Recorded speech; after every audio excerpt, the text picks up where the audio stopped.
نحمده ونصلي على رسوله الكريم أما بعد فأعوذ بالله من الشيطان الرجيم بسم الله الرحمن الرحيم رب اشرح لي صدري ويسر لي أمري واحلل عقدة من لساني يفقهوا قولي سورة التوبہ آیت نمبر 17 فرمایا ما كان للمشركين أن يعمروا مساجد الله شاهدين على أنفسهم بالكفر أولئك حبطت أعمالهم وفي النار هم خالدون۔ مشرکین کا یہ کام نہیں ہے کہ وہ اللہ کی مسجدوں کے مجاور اور خادم بنے، حالانکہ اپنے اوپر وہ خود کفر کی شہادت دے رہے ہیں۔ ان کے تو سارے اعمال ضائع ہو گئے اور جہنم میں انہیں ہمیشہ رہنا ہے۔ بات کی جا رہی ہے اللہ کی مسجدوں کی۔ جمع کا صیغہ آیا ہے مساجد۔ مفسرین کا خیال ہے کہ یہاں پر ذکر کیا جا رہا ہے مسجد حرام کا۔ مسجد حرام کا ذکر کیا گیا لیکن جمع کے پلورل کے صیغے میں ذکر کیا گیا۔ وجہ یہ ہے کہ تمام مسجدیں مسجد حرام ہی کی سمت میں بنائی جاتی ہیں۔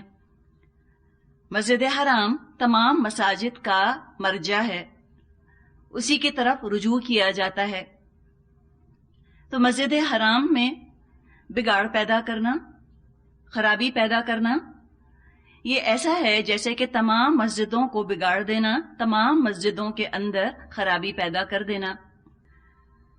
تو ابھی جنرل بات یہاں پر کی جا رہی ہے، لیکن رخ جو ہے وہ بات کا مسجد حرام کی طرف ہے۔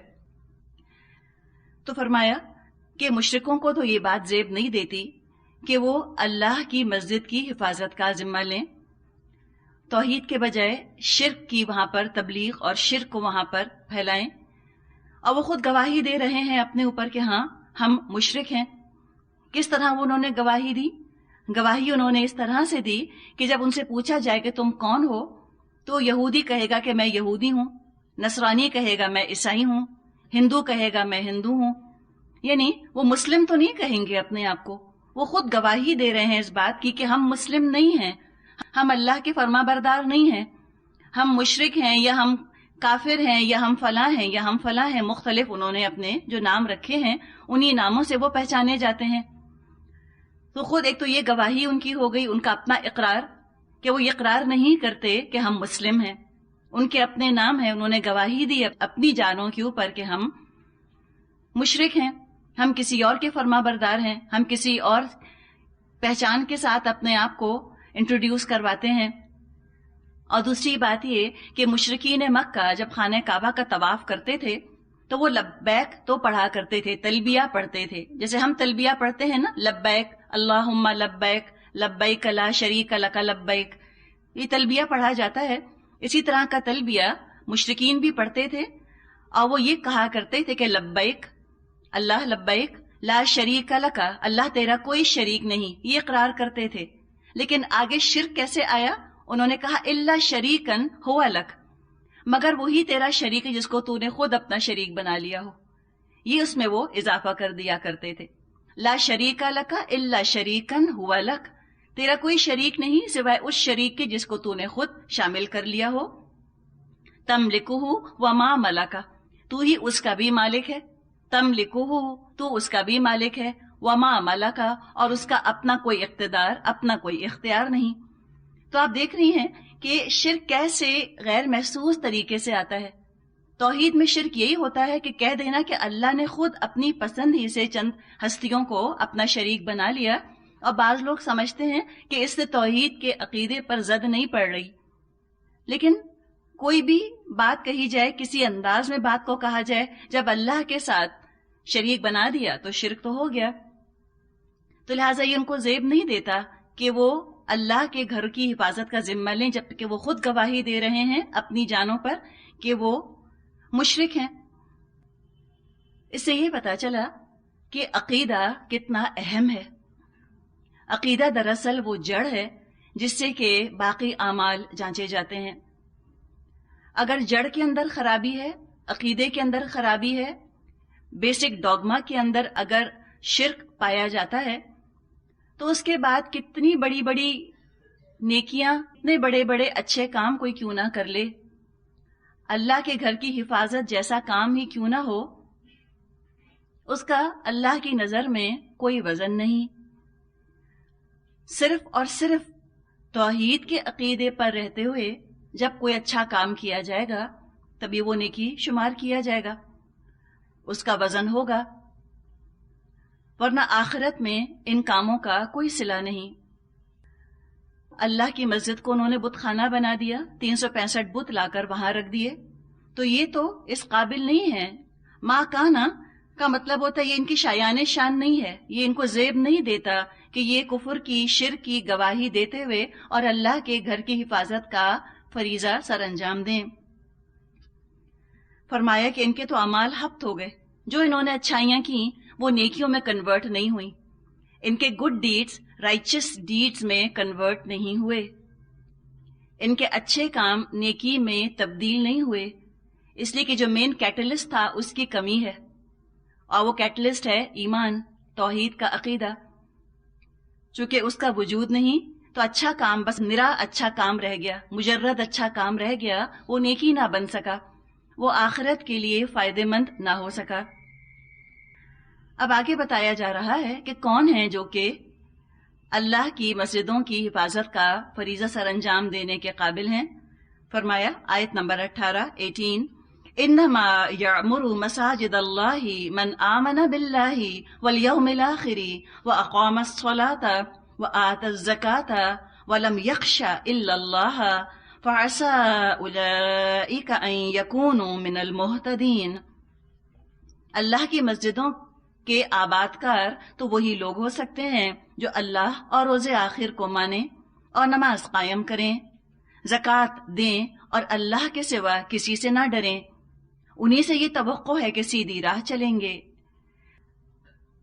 اب یہاں پر آپ دیکھیں ذکر کیا گیا کہ اللہ کی مسجدوں کو آباد کون لوگ کریں. یاد ہے آپ کو آیت بر کا مضمون، لیس البر ان تولوا وجوہکم قبل المشرق والمغرب ولیکن البر من آمن باللہ. اسی سے بات شروع ہوئی تھی نا، وہی مضمون ہے یہاں پر کہ نیکی تو ہے ہی کیا کہ تم پہلے اپنا عقیدہ تو درست کرو، جس کو کہ ہم کہیں کہ تم فارمیلٹیز تو پہلے پوری کرو.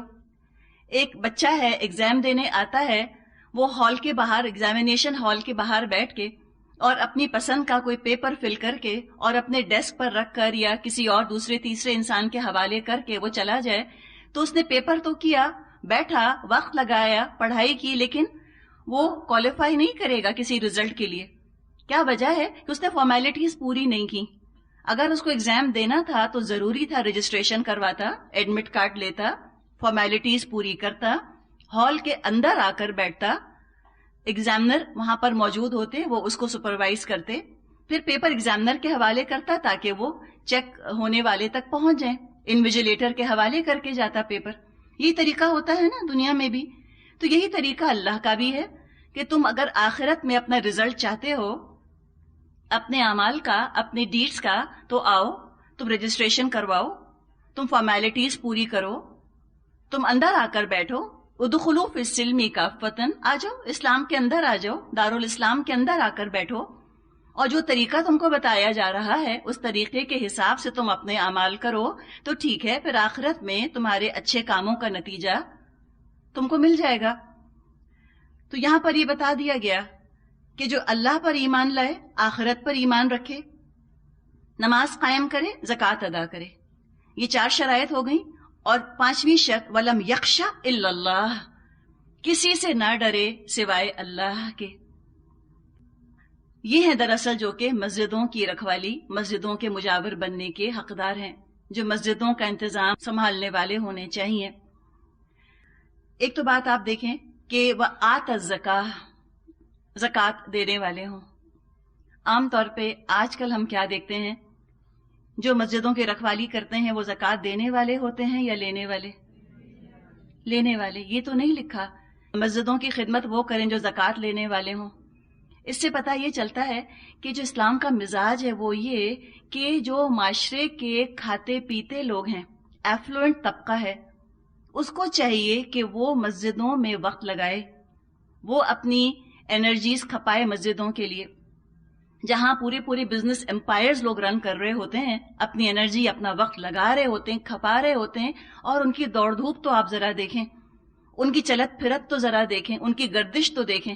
ایک پاؤں ان کا پاکستان میں ہوتا ہے تو دوسرا پاؤں ان کا سنگاپور میں ہوتا ہے، کبھی وہ امریکہ میں پائے جاتے ہیں اور کبھی وہ افریقہ میں پائے جاتے ہیں. اتنا کھپتے ہیں بزنس امپائرز کو سنبھالنے کے لیے. خواتین اپنے گھروں کو سنبھالنے میں کھپ جاتی ہیں، کتنی محنت مشقت کرتی ہیں. کوئی ڈیکوریشن پیس انہوں نے بہامس کا جمع کیا ہوتا ہے تو کوئی انہوں نے جو ہے وہ سوئٹزرلینڈ کا جمع کیا ہوتا ہے. کہاں کہاں سے لا کے گھروں کو سجایا جاتا ہے. آخر وقت اور ایفرٹ لگ رہا ہے نا ان چیزوں کے اندر. تو صرف انہی کے اندر کیوں؟ کیا اللہ کا گھر اس قابل نہیں؟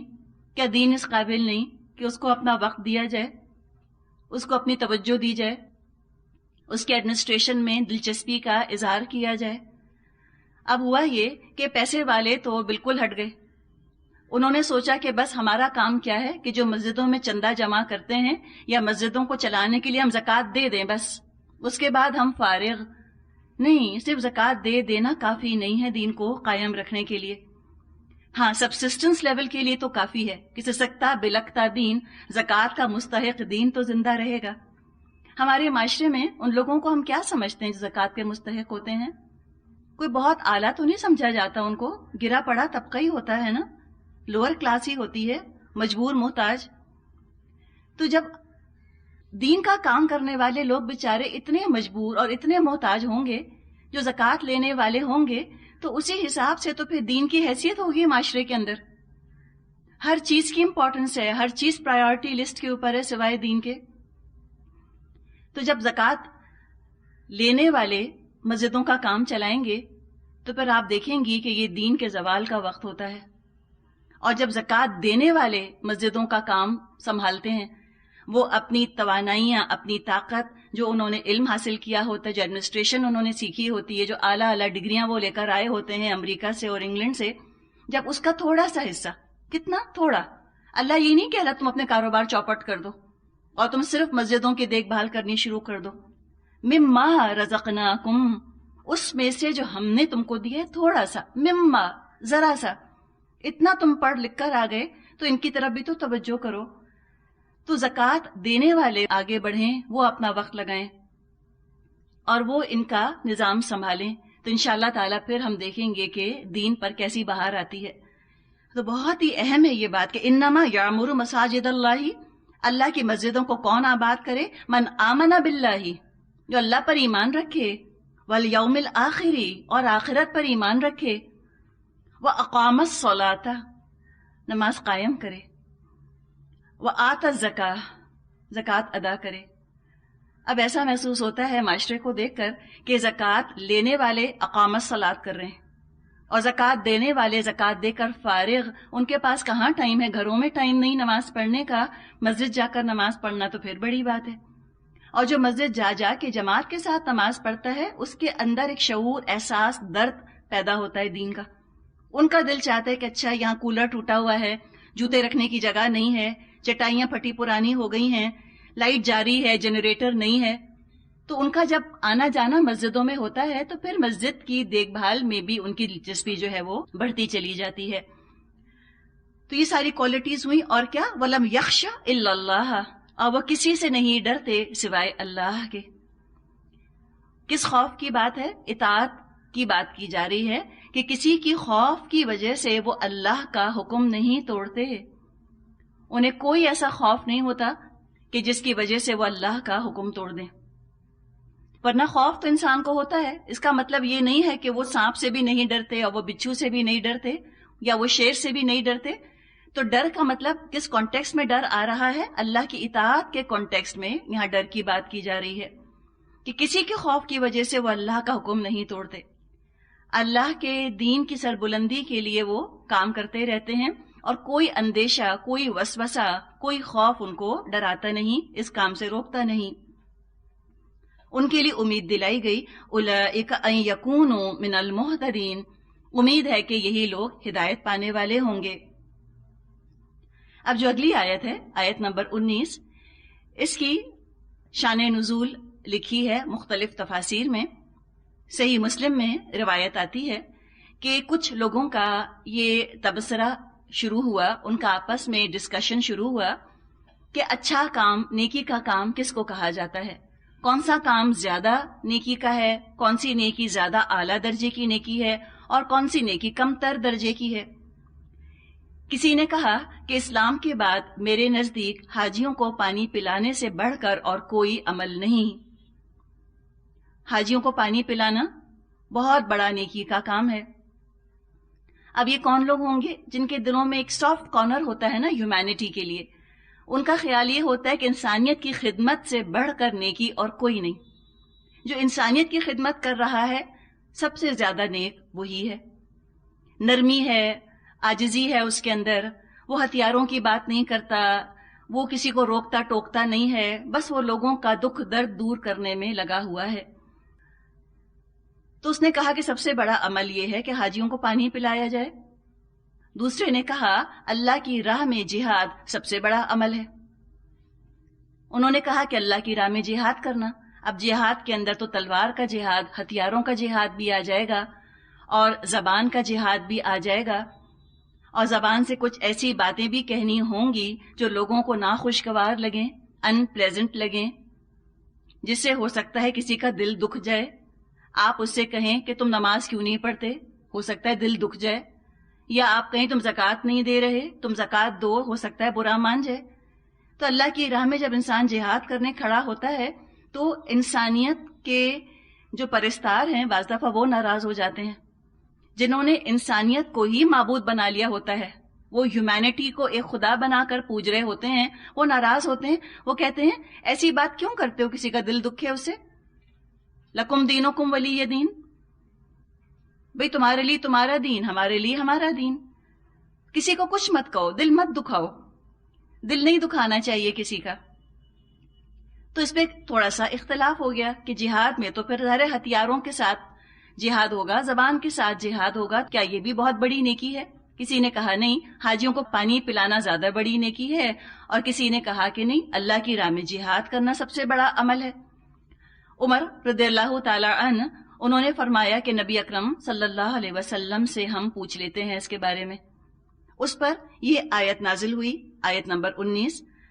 اللہ تعالیٰ نے فیصلہ فرما دیا، اجعلتم سقایۃ الحاج وعمارۃ المسجد الحرام کمن آمن باللہ والیوم الآخر وجاہد فی سبیل اللہ لا یستوون عند اللہ واللہ لا یہدی القوم الظالمین.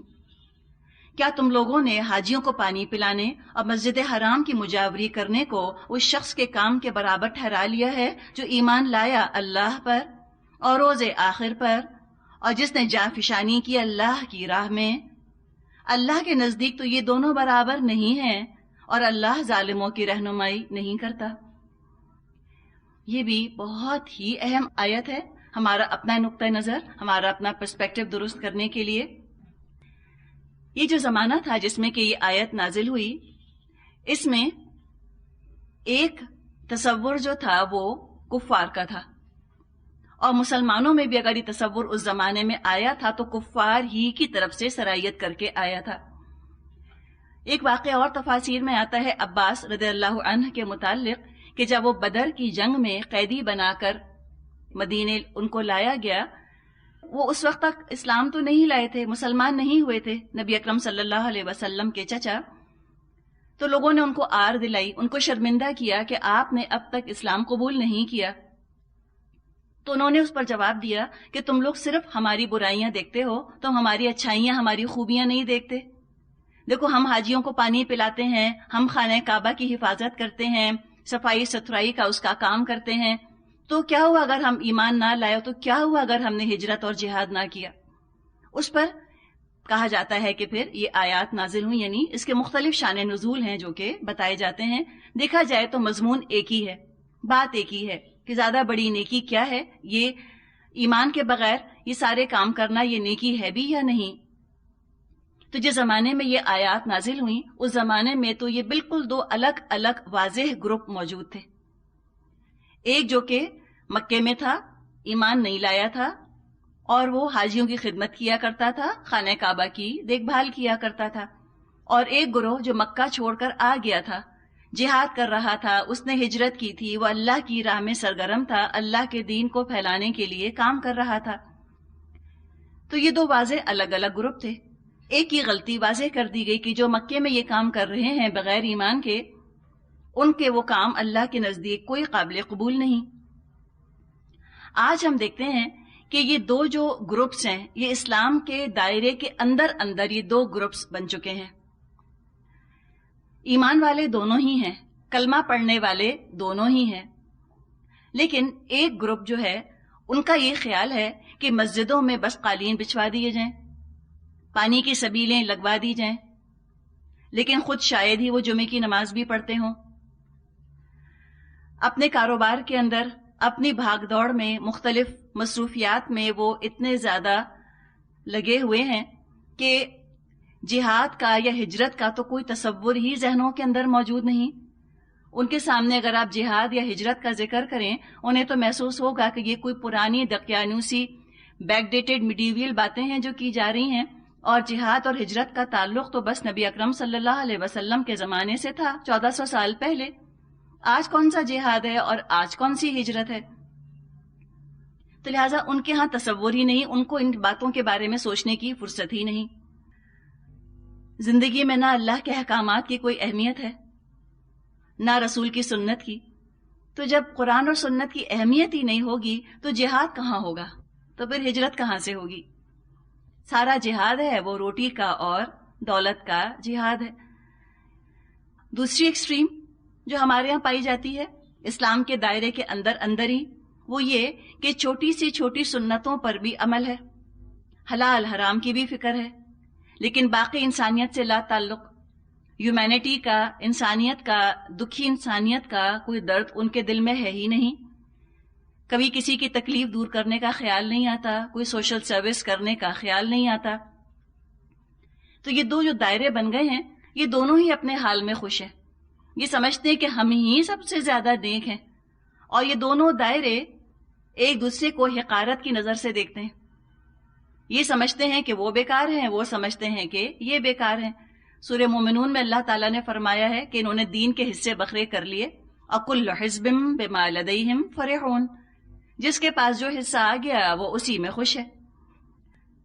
اللہ کو جو صفات ایک مومن میں پسند ہیں، وہ ان سب کا کمبینیشن ہے جو یہاں ہم اس آیت میں دیکھ رہے ہیں کہ حاجیوں کو پانی بھی پلائے، یعنی انسانیت کی خدمت بھی کرے، جہاد بھی کرے، ہجرت بھی کرے، مسجد حرام کے متولی بھی ہوں مسلمان، اور لوگوں کی راحت کا، لوگوں کے آرام کا سامان بھی کریں، اور پھر وقت پڑنے پر اپنی جانوں سے اور اپنے مالوں سے اللہ کی راہ میں وہ جہاد بھی کریں.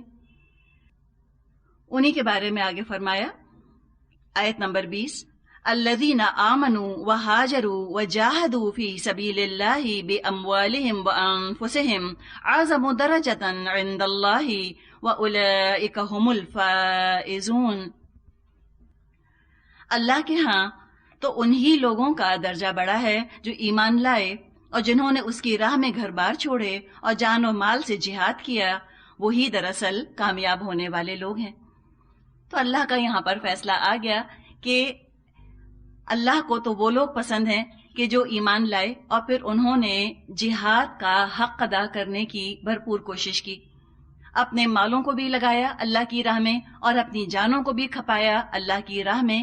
اعظم درجتاً، زیادہ باعظمت ہیں، زیادہ بلند ہیں، زیادہ باعزت ہیں، زیادہ اعلیٰ ہیں وہ درجوں کے لحاظ سے اللہ کی نظر میں.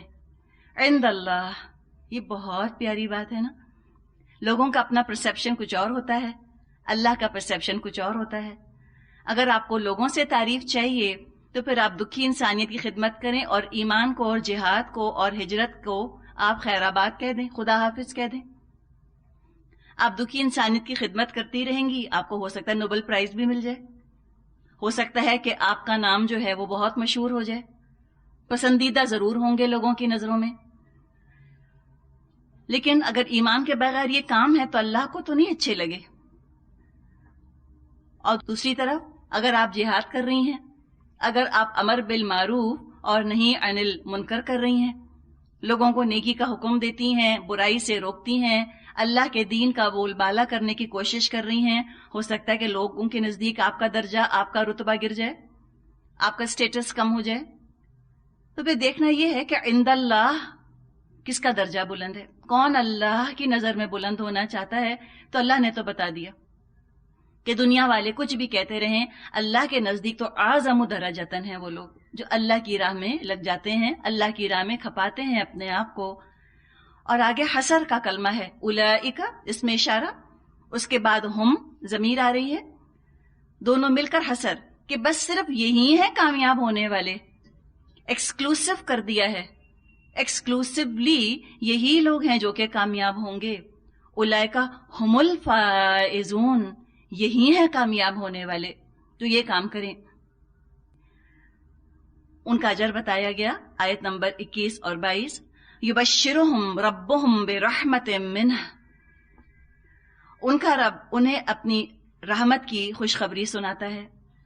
یہ رب کا لفظ کتنا پیارا یہاں پر آیا ہے، اس لیے کہ انسان جب دین کا کام کرنے کھڑا ہوتا ہے تو اکثر اور بیشتر اس کو لوگوں کی طرف سے تو دھمکیاں ہی ملتی ہیں، وارننگز ہی ملتی ہیں، خوشخبریاں تو نہیں ملتی۔ تو اللہ سنا رہا ہے خوشخبری، یبشرہم ربہم، ان کا رب، کتنی اپنائیت ہے، کتنا پیار ہے اس کے اندر، اپنے رب کی خاطر انہوں نے یہ سودا کیا، تو ان کا رب انہیں خوشخبری سنا رہا ہے اپنی طرف سے رحمت کی، اور کیا چاہیے، اور کس کی، ورضوان، اور اس کی رضا کی۔ اس لیے کہ لوگ تو راضی نہیں ہوتے، لوگ تو ریاکٹ کرتے ہیں دین کا کام کرنے پر، لیکن اللہ تو راضی ہے۔ والذین آمنوا اشد حبا للہ، ایمان والے تو شدید تر ہیں اللہ کی محبت میں، اور جس ہستی سے انسان کو عشق ہوتا ہے اس کی رضا مل جائے اس کو پھر کسی کی پرواہ نہیں ہوتی، جس کا جو جی چاہے کہتا رہے۔ اگر وہ ہستی جس سے مجھے عشق ہے، جس سے مجھے محبت ہے، اگر وہ مجھ سے راضی ہے تو کوئی اور کچھ بھی کہتا رہے۔ ہماری ایک جاننے والی ہیں، ان کی شادی ہوئی اور اس کے بعد جس طرح کا وہ میک اپ کیا کرتی تھیں، زیور پہنا کرتی تھیں، تو اکثر خاندان کی خواتین کہتی تھیں کہ تم پہ یہ بالکل سوٹ نہیں کرتا، تم جس طرح کے رنگ پہنتی ہو، جس طرح کے تم پرنٹس پہنتی ہو، تم پہ بالکل اچھے نہیں لگتے۔ وہ کہتی تھیں لیکن میرے ہسبینڈ کو یہی اچھا لگتا ہے، اور انہوں نے کبھی کسی کی بات نہ سنی۔ تو بات کیا ہے کہ آپ کو محبت کس سے، آپ کس کی نظر میں جچنا چاہتی ہیں، کس کا اپروول چاہیے آپ کو مخلوق کا اپروول چاہیے، مخلوق کی رضا چاہیے، یا خالق کی چاہیے؟ تو انسان اپنا گھٹیا ٹارگٹ کیوں بنائے؟ لوگوں کی رضا حاصل کرنا ناممکنات میں سے ہے۔ اگر آپ لوگوں کے لیے کچھ کرتی ہیں، ان کی رضا کے لیے مت کیجئے، اس لیے کیجئے کہ اللہ نے ان کا حق رکھ دیا ہے بس۔ اگر رشتہ داروں کا آپ خیال کرتی ہیں، اس لیے کہ اللہ نے قرآن میں کہہ دیا ذی القربیٰ، قریبی رشتہ داروں کا تم خیال کرو، احسان کرو ان کے ساتھ، اور ان کی رضا کے لیے اگر آپ کام کریں گی تو سوائے آپ کو مایوسی کے اور رنج اور غم کے اور کچھ نہیں ملے گا۔ اللہ کی خاطر تو اللہ خوشخبری سنا رہا ہے اپنی راہ میں جہاد کرنے والوں کو اور ہجرت کرنے والوں کو رحمت کی اور اپنی رضامندی کی۔ وجنات لہم، اور ان کے لیے باغات ہیں، فیہا نعیم مقیم، اور ان میں نعمت ہے ہمیشہ رہنے والی۔ نعیم مقیم، نعمت ایسی جو ہمیشہ موجود رہے گی۔ خالدین فیہا ابدا، وہ خود بھی اس میں رہیں گے ہمیشہ ہمیشہ۔ ان اللہ عندہ اجر عظیم، بے شک اللہ اسی کے پاس ہے عظیم اجر، بڑا اجر۔ اتنی خوبصورت بات ہے جو کہی گئی، ایک تو نعیم مقیم، نعمت قائم رہنے والی، یہ صفت بس جنت ہی میں ہو سکتی ہے نعمت کی۔ دنیا میں نعمت کیا ہے؟ دنیا میں جو نعمتیں ہیں دراصل وہ کوئی انسان کی تکلیف، کوئی انسان کا دکھ دور کرنے والی چیز ہے جس کو کہ ہم نعمت کہتے ہیں۔ مثال کے طور پہ ہم کہتے ہیں کہ پانی نعمت ہے نا، کھانا نعمت ہے، جی ہاں بالکل نعمت ہے۔ تو کب وہ نعمت لگتا ہے؟ جب پیاس لگ رہی ہو، پہلے تکلیف کا احساس ہوتا ہے، اور تکلیف کا احساس جب پانی سے مٹتا ہے تو پانی نعمت لگتا ہے، ٹھیک ہے؟ بھوک لگ رہی ہے، تکلیف کا احساس ہوا، کھانا ملا، بہت بڑی نعمت. لیکن جنت تو وہ جگہ ہے کہ جہاں پر کوئی تکلیف ہی نہیں ہوگی. لا خوف علیہم ولا هم یحزنون، نہ کوئی خوف ہوگا، نہ وہ غمگین ہوں گے، نہ وہ رنجیدہ ہوں گے. اب دنیا میں آپ دیکھیں کہ آپ کو پیاس لگی، پانی کا گلاس آپ کے سامنے آیا، آپ نے پانی کا گلاس پی لیا، آپ نے کہا کیا نعمت ہے ٹھنڈا پانی. اب کوئی ہے جس کو زیادہ ہی پیار آ رہا ہے آپ پر، وہ ایک اور پانی کا گلاس لے آیا، آپ نے پھر پی لیا. اب کیا ہوا؟ اب اتنا نعمت تو نہ لگا جتنا پہلا گلاس لگا تھا. اب اس نے کہا لیں تیسرا گلاس بھی پی لیں. اب پانی نعمت رہا؟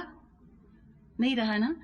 تو دنیا میں آپ دیکھیں کہ ہر نعمت کو زوال ہے، اور کتنی جلدی دیکھتے دیکھتے ہماری نظروں سے وہ نعمت اترنے لگتی ہے. ہوتا ہے نا؟ ابھی 5 منٹ پہلے نعمت لگ رہی تھی، 5 منٹ کے بعد زحمت ہو گئی وہی چیز. بارش کی دعائیں کرتے کرتے نہیں تھکتے تھے، اور جب برسی تو ایسی برسی کہتے ہیں اللہ تھام لے اس کو، کافی ہو گیا. تو یہاں تو آپ دیکھیں کہ نعمت اس طرح زائل ہوتی ہے نا، ایسے زوال آتا ہے. یہ ہے دنیا کی حقیقت اور اس کی نعمتوں کی حقیقت، جس کے پیچھے کھپے چلے جاتے ہیں جمع کر کے چیزوں کو. لیکن جو جنت کی نعمتیں ہوں گی ان کو زوال نہیں، وہ اپنی ذات سے نعمت ہوں گی. جیسا پانی کا پہلا گلاس مزے کا لگا، پانی کا 100واں گلاس بھی اتنے ہی مزے کا ہوگا. اس لیے کہ پیاس کی وجہ سے پانی نہیں پئیں گے جنت والے، بلکہ وہ تو اپنے مزے کے لیے، اپنے سکون کے لیے وہ پانی پئیں گے، اپنی خواہش کے حساب سے پانی پئیں گے جتنی ان کی خواہش ہو. تو نعیم مقیم، ایسی نعمت جو کہ ہمیشہ رہنے والی ہے.